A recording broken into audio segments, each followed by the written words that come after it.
What's going on YouTube? Three Sons RC, come back at you another video. Now we're out at M2C Racing Studio / workshop where they make all the parts for the Arrma rigs, for the Traxxas rigs, and they just innovate and do a lot of cool things for the community, so we appreciate them. So we're going to show you the parts, how they make them, the techniques behind it. We're not going to go too deep, but we're going to show you some cool stuff. We're also going to interview them and go through some of the things that they think about and what sets M2C Racing apart in the industry. So hey, like, comment, subscribe. Appreciate y'all. M2C Racing, let's do this, baby. Yeah. All right, so I got Mitch and Avery Looper here with me, and what we're going to do is we're going to kind of get into the brains and get into the minds of what these guys think about. They're a little bit of their history. You guys have heard about Mitch Looper. He's been doing this for longer than most of y'all have been alive, right? But he's been designing and creating parts for the basher community, supporting the community. We appreciate that, right? But Avery Looper, new to the team, right? But Mitch Looper, Avery Looper, it's his son, right? So he probably has a little bit of this noggin, this intelligence going on, kind of translated, right? So I want to talk to Avery in the beginning because you guys have seen my first video where I interviewed Mitch, and Mitch is going to talk here too.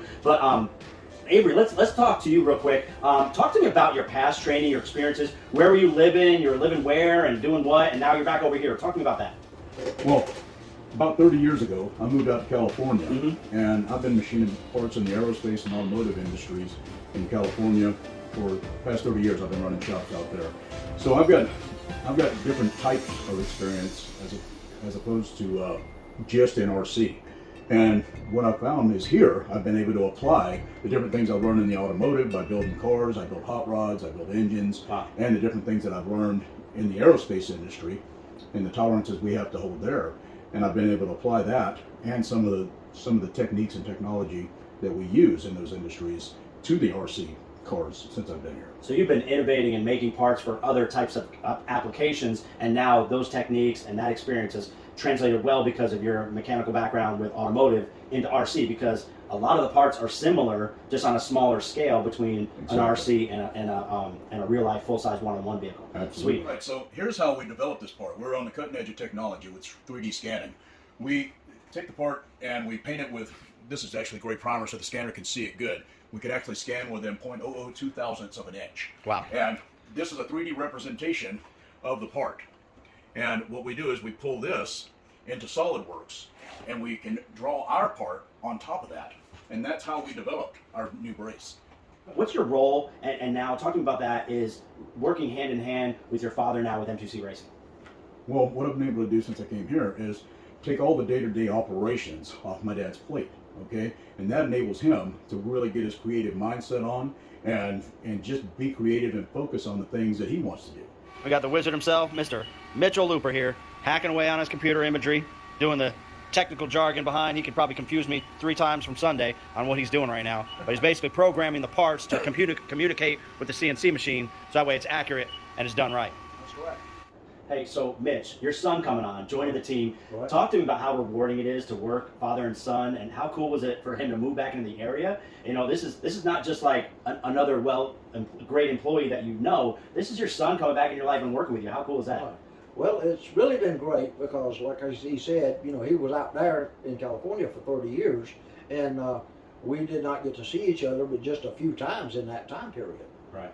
And to see the man that he has become from his experiences in California, you know, is a real blessing. He's very sharp in this industry, and his technical abilities on how to do things. So, and now that I'm getting, you know, a few years on me here, it's given me time to start relaxing some and turning the day-to-day business over like I was doing before, turning it over to him and his wife and our staff, so that I can concentrate more on designing the parts, which is what I really love to do. Gotcha. So I still put in my 30 or 40 or 50 or 70 hours a week, but I really enjoy it. Every time I call you, you're working. Yeah. I mean, it's a Saturday, sometimes on a Sunday. I mean, it's absolutely ridiculous. Mitch and Avery just putting in work for the RC community. I mean, you guys are just relentless. Hi guys, okay, for our Traxxas center brace that we're fixing to come out with, this is what we start with: a solid block of material, 3/4 by 1.5 inches. So you don't just bend it? No, we don't bend it. Bending is not precise enough for this. So it starts out as a block, right? And then you put it in this CNC machine. And how many axes is this machine? This is just a 3-axis vertical lathe. Okay. But And this is what it looks like when we get through machining it. And it's not like you've been doing this for 5 or 10 years. You've been doing this for how many years? 40 years. 40 years making RC parts. And you've seen the whole landscape completely change over the years. We started out with off-road racing with the old T-Max back in the 80s and the 90s, and it's just kind of blossomed from there. Yeah, kind of like what we talked about earlier, M2C Racing, a quality premium clutch RC system, clutch RC systems, right? And that's something that's, as the industry's changed, now it's turned into hardcore bashing parts for electric vehicles, right? So it's changed so much over the years. Avery here, programming, getting a part ready. Now this CNC machine shoots out all the extra metal out of this tube right here into this bucket, and all this stuff gets recycled. Well, I had extensive experience in off-road racing, and the off-road racing taught me a lot. I've got to work with some of the best people in RC cars and off-road racing with Ryan Mayfield, Adam Drake, Ryan Lutz. Legends. Those, you know, legends in this market, absolutely. and those guys have given me feedback on how to build those parts. We're going to run one of the prototype parts. I'm going to turn the coolant off. Hopefully nothing melts. Let's check it out.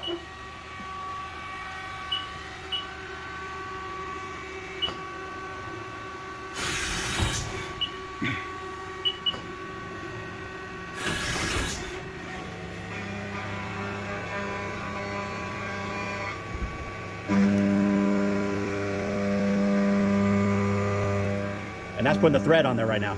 No, that's just removing the material so that I can put the thread on. Perfect. Will this also put the thread on too? Not that tool. It will do that on the succeeding cutters. I will actually have to turn the coolant on to green the hole. Gotcha. So all the tools are housed right up there, and it grabs a different tool based upon the programming.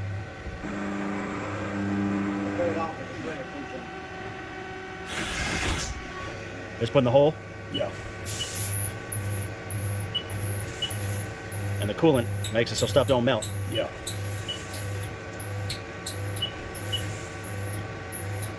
Now normally we run with the coolant on it all the time. I'm just trying to do this for a visual. Gotcha.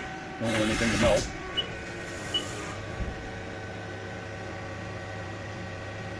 Give her a little squirt. Now we'll come in and put a little chamfer on the bottom.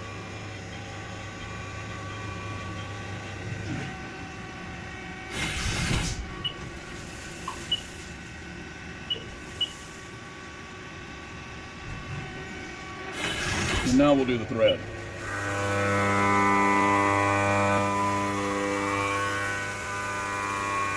That's putting the thread on there. Yes.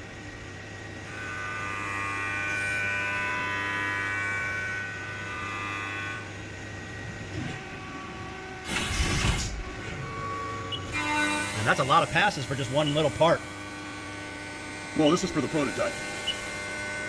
This is not the way you'd want to make the part in production. On the screw machine, I'd already be done. Gotcha. So this is what you do on a prototype, but on the screw machine, you can make this a lot faster because it's an inch by an inch, right?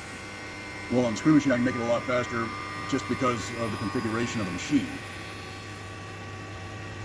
It's just it's because the screw machine is basically a lathe and a mill. So, in a lathe, the part would be spinning. I can remove a lot more material, a lot faster. Talk about how you make prototypes on this machine and then use a screw machine for the final product. Talk about that. Yeah, on round parts, normally, because the screw machine is such a complex setup, we don't want to do a complex 8-hour setup on a part like this on a screw machine, when we can do a simple setup on a mill and make some prototypes for testing. Because the screw machine is made for production runs.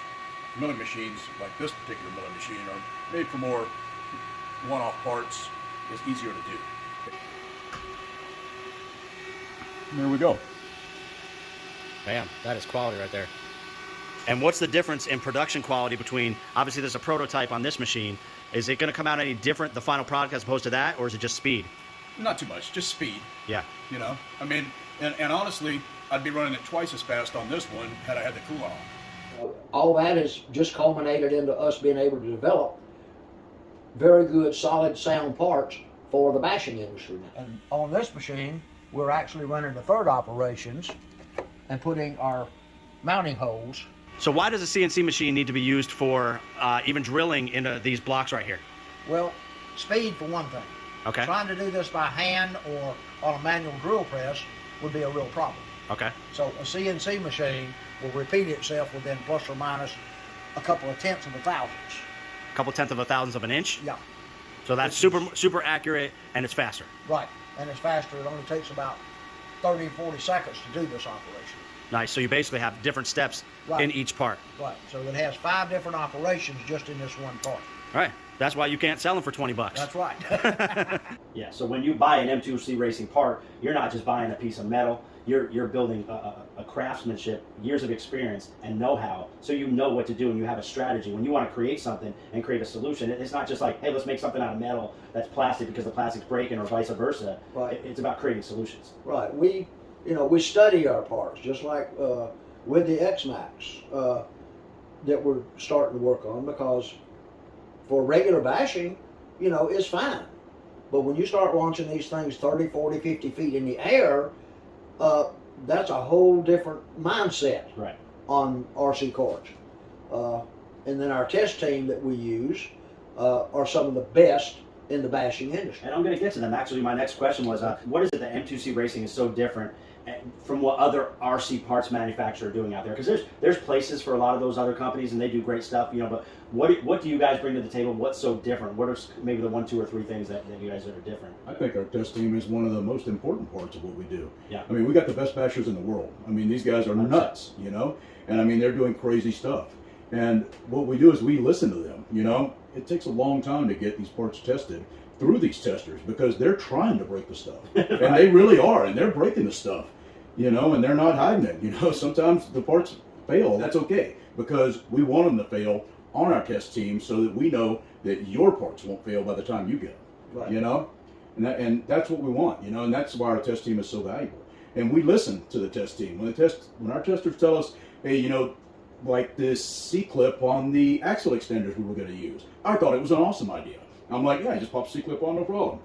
Our tester said, no, dude, that's going to be crazy in the field. It's going to pop off. Yeah, Rich Cooperdash says, he's like, dude, that's going to pop off in the field. You're going to lose it. You're going to be down. And I'm like, okay, well, we'll put a spacer in it. So you'll see when we come out with our X-Max wider axle kit, X-Max extended axle kit, you're going to see that it's going to have spacers as opposed to C-clips. I think that's what's so cool in the industry when, you have that collaboration between, hardcore bashers. I know I've talked to Mitch about some stuff. I've kind of pushed back on some things, and you've kind of rethought some stuff. Obviously, I have way less experience than even Rich and Eric and these guys on the team, and I'm privileged to be a part of it, right? And some of these guys, they give years of experience bashing, so you have that experience of mechanical know-how, experience with working with people in the industry, and the computer side of it, right? But then you also have the bashing side. And I think that's probably some of the biggest things. Can you think of anything else that really sets M2C Racing apart in the industry? Well, we simply don't make a part to sell to the public.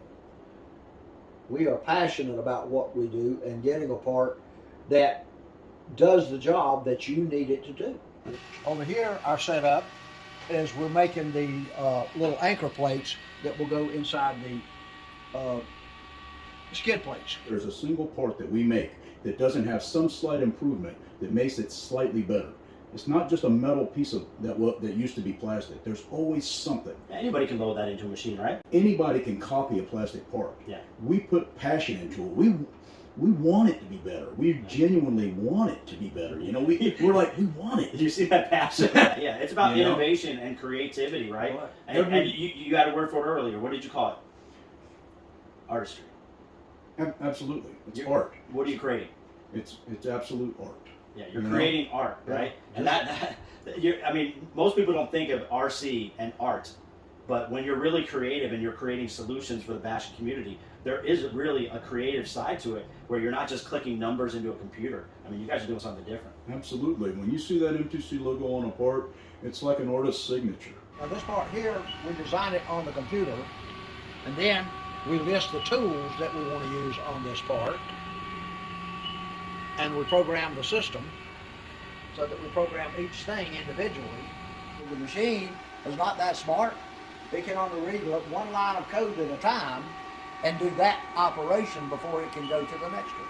So you're the smart one. Talk to me about how you guys have had different projects, and some of us that are on the team, like myself, Rich, and we watch you know, how you guys work together and separately on some things. Sometimes you'll have a project that you're completely working on by yourself. You're working on one by yourself, and sometimes you work together. So talk to me about how that chemistry, you know, again, father-son and all that kind of stuff works together.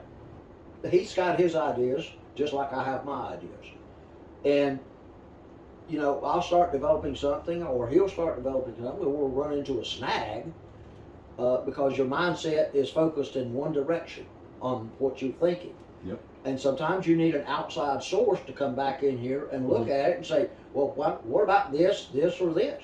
You know, to make a change to it to improve what we're doing. Right. And we're able to collaborate. And, you know, sometimes I tell him his ideas ain't no good. Sometimes he tells me my ideas ain't no good. Yeah, so it goes back and forth, right? It goes back and forth. Yeah, him a lot more than me though. You have the sorcerer or the wizard and the wizard's apprentice. Yeah, yeah, he tells me my ideas aren't good a lot more than me telling him. But we always collaborate on it and make it what we want. Yeah, yeah, You know, just a culmination of the two. You know, and a lot of times, you know, I'll say, you know, like with the extended axle, you know, I asked the testers, I said, what do we need to do with this thing? What do we need to do? And they said, you know, it needs to be wider. It's not wide enough. So I said, well, how can we make it wider? It ended up being a good idea with a little bit of help from our testers, you know? Yeah. And I think it's going to be a great idea. Everybody's having awesome results out of it. Yeah. But you know, there's other ideas like the chassis brace we developed. You know, I mean, we've had a 280-pound guy stand on the X-Max in the center. Yep. Point load that X-Max with the chassis brace we designed together, because we kept seeing this car break when the guys pushed it too hard. We kept seeing the car break, and we're racking our brains. Both of us were like, how are we going to fix this? We got to get this car up to 100 feet, you know, and land it. Here's the prototype right here. Here's the first piece of cardboard badge bar. That didn't work. You guys hated that. You said it would be too heavy. They said it looked like crap, so that didn't work. So we went with something else, which was the idea me and my dad came up with. And how are we going to brace it on the bottom? How are we going to keep it together? This is actually going to be the overkill version of it. The other version is going to be slightly thinner in the middle for regular bashing. Anyway. Regular bashing. Now, regular bashing, so that's like what, 50 to 100 feet, and then if you're going 150 to 200 feet, maybe you need the extra overkill parts. Well, when you need FAA regulations, this will be FAA approved. That's what we're thinking. So honestly, I mean, M2C kind of made a name for itself in the past, you know, five or so years. Has really kind of broken into the scene when it comes to like Arrma and those rigs, pan type chassis, and now working with Traxxas, right? And so Traxxas is something new, huge following with those rigs, right? And it's more of a plastic rig that is known for being super durable. Honestly, it's with a couple of improvements right out the box. If you do a couple things to it, it's great for like medium or lighter bashing, and it's super durable, especially when you're landing wrong. But M2C comes in and people are like, you're just going to add metal to it, just going to add weight to it. But actually, you guys are innovating solutions for this rig as opposed to just, hey, let's make the whole thing metal. That's not what it needs. Let's work with the truck. So that's why it's trial and error. This is the new M2C 24mm lug hub for the Traxxas wide kit that M2C is developing. So we put 2 more millimeters of threads on here. We also put a 4mm through hole, and this will fit on our wide lug kit. And we're not just going to use a plain old Arrma nut on it. We're going to use an M2C Sherlock nut on it, which is going to be the first Sherlock nut for 24mm hexes. The axles will come as their own kit for Traxxas wheels, okay, so that the guys can upgrade a little bit at a time. Then you can buy this separately when you're ready to upgrade to a higher quality tire, and then you'll need 24mm hex adapters. That'll unlock everything that is compatible with an Arrma rig. Exactly. You can put copper heads, devoot copper heads. You can put anything, you know, the Duratrax. You can put anything that the guys are putting on the Arrmas without any kind of special Traxxas adapters, with all the splines and everything. And they won't have to change the axle out. The axle will already be compatible with that because the threads are going to be on it. The threads will be on the axle, and this will go over the custom threads that fit the Traxxas wheels. Yeah. Innovation, baby. M2C style. Talk to me about how y'all have kind of, you know, broken from like the hand-type chassis and Arrma, right? And now you're working with Traxxas and the more plastic type rigs. And how has your mindset's kind of changed with that? We're dancing with this freaking thing. I'm telling you, because it's a very difficult balance. My dad will attest to it. We're dancing with this thing because we have to let it flex, and we have to stiffen it up, and we're having to find that balance. And that's why some of the parts are taking a while to get to market, you know? It's because we've got to get you guys good parts. We've got to get you guys parts that are going to take your rig to the next level. Right. Not the next level, the next level. Right, because I mean that's what we do. The X-Max is super durable out the box with a couple mods, right? Or a couple simple, like a couple cheap mods, right? But when we're talking about extreme bashing, we're talking about, hey, if your idea of super extreme bashing is hitting a ramp that's a couple feet high, 3 or 4 feet high, at 60 plus mile per hour, sending 150 feet, that's what some of us are used to doing. You know, Rich, Eric, you know, myself, I'm kind of chasing after those guys for sure, right? You know, they're setting the bar really high. Rocky's come on with Thunder RC, right? New member to the team. So we love bashing these rigs, right? And they've set the bar high, but, and the X-Max is durable, but when you start going 60 miles per hour, hitting a ramp that shoots it's the compression. And it just kind of, because of modular design, it's just kind of stressing it, and that's why you've seen a lot of the breakages. Yep. Some people said it's because of the metal. It's stretching the other way, right? Talk to me about, you know, that. You mentioned it earlier about how the chassis, when it stretches and when it bends, it's not the metal that's bending. Yeah, I've seen some guys mention that, you know, the guys are jumping, and that when they land on the wheels, you know, all bets are off on a front impact from 30, 40 feet in the air. All bets are off. You know, just hope it survives. Count your blessings. Right. You know, depending on what you land on. But when you land on the wheels on this truck, and this is why we designed this truck, this brace this way. When you land on the wheels on this truck, I hope you can see this. You're loading this truck at these 2 points. Okay. You're loading the truck at these 2 points. Okay, and your batteries and your motor and your ESC don't weigh much, but your batteries and your motor and all the weight are pushing down on these 2 points and trying to break the truck in half. Okay, now with the bearing carrier installed in the center section underneath, the truck is actually spreading. Okay, when compression happens, when compression happens, you're spreading because you're trying the gravity is trying to push this and this portion up because this is where the wheels are connected. So that's actually not correct, and that's why the plastic pieces haven't been breaking these trucks either. The reason the trucks are breaking is because we're pushing them too hard. And that's also why we've developed this brace. So you're basically saying, how could the chassis be breaking because of the plastic, because of the metal part, because it's actually the casing is spreading that way, away from the metal. So how could the metal be caused? Okay, I got you. Exactly, it's spreading away from the metal. In that particular instance, when it's landing on the wheels. Right. As I said, front impact from 30 feet in the air, all bets are off. We're going to actually have 2 models of this. We're going to have a regular one for the guys who do the light and medium bashing, and then we're going to have an extreme bashing model. Just like for the shafts, that you have the overkill and the regular. Exactly.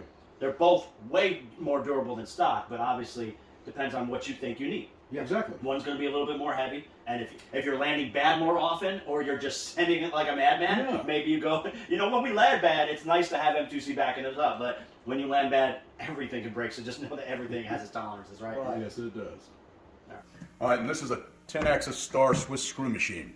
This is a Star SR38B. It's got dual spindles, and it also has a B axis. That axis up there not only goes up and down, in and out, it also rotates in angular motion. So we can do full 5-axis machining on the front head and full 5-axis machining on the sub spindle before we come over to all the machining tools on the back, what's called the back 8. And what type of parts does this kind of specialize in? This is where your shafts and all that kind of stuff are going to come through this? This is where we make drive shafts. We can also make parts like this, which is our Sherlock nuts, which is also what we're going to be making in a little bit larger version than this for the 24mm hex wheels. We make our overkill drive shafts. This is how the overkill drive shaft starts out before it gets hardened and black oxided. If it'll fit in an 1.5 inch circle, I can make it on this machine. I call it the Lamborghini because I got this instead of a Lamborghini.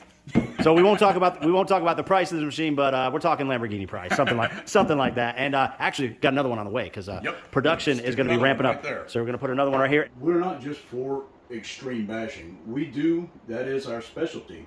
But like the new drive shaft system we've come out with, that's solving problems for everybody who owns an X-Max. Even speed guys. Exactly, even the speed guys. There's people that take X-Max, drop it down low, and they're racing these things. Yeah, because this will solve the drive shaft problem. It's just not for crazy bashing. Right. You know, we also have parts like the extended axles and the drive shaft system that's solving real problems for X-Max. Yeah. For handling and for the drive shaft problem for everyone who owns X-Max. Creating solutions. Exactly, and that's what we do. Yeah, absolutely. Obviously, when it comes to M2C, some of the things that people think about is extreme durability, innovation, you know, a lot of things that they all bring to the table. I think it's great to see that y'all have all this expert knowledge, years of experience.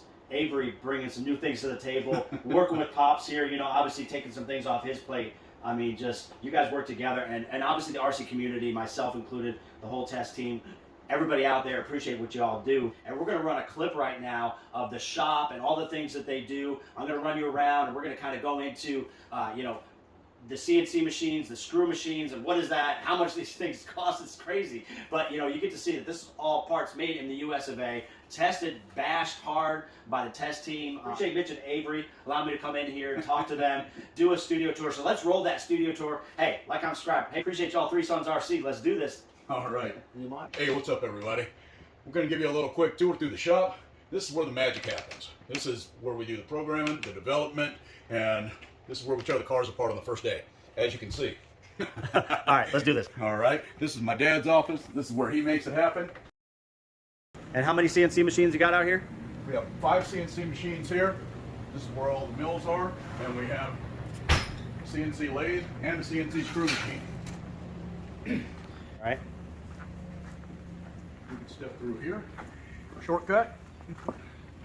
This is where we bend our chassis at.